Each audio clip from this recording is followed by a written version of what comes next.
রেস্টুরেন্টে সকালবেলা নাস্তা করতে গেলে আমাদের দুজনেরই কমন পছন্দ হচ্ছে এই চিকেন কোরমাটা। সো আজকে শেয়ার করছি কিভাবে রেস্টুরেন্টের স্টাইলে ঘরেই বানিয়ে ফেলা যায়। প্রথমে আমি জিনিসপত্রগুলো রেডি করে নিলাম।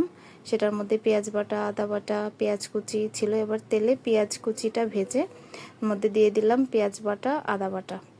আর এইগুলো একটু ভালো করে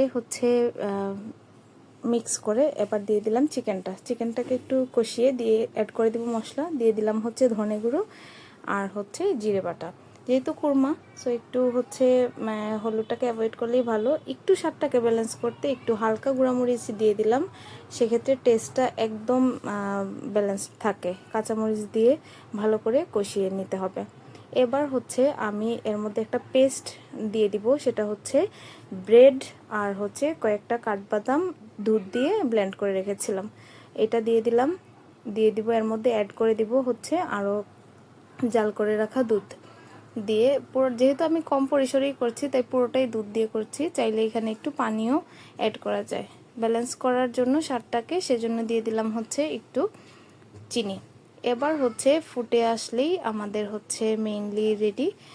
আর ফুটে আসলে আমি গরম মশলা দিয়ে দিলাম, সাথে একটু বাটার দিয়ে দিলাম। বাটার দিলে পুরো টেস্টটাই চেঞ্জ হবে, এত সুন্দর একটা ফ্লেভার আসে যেটা খুব ভালো লাগে খেতে।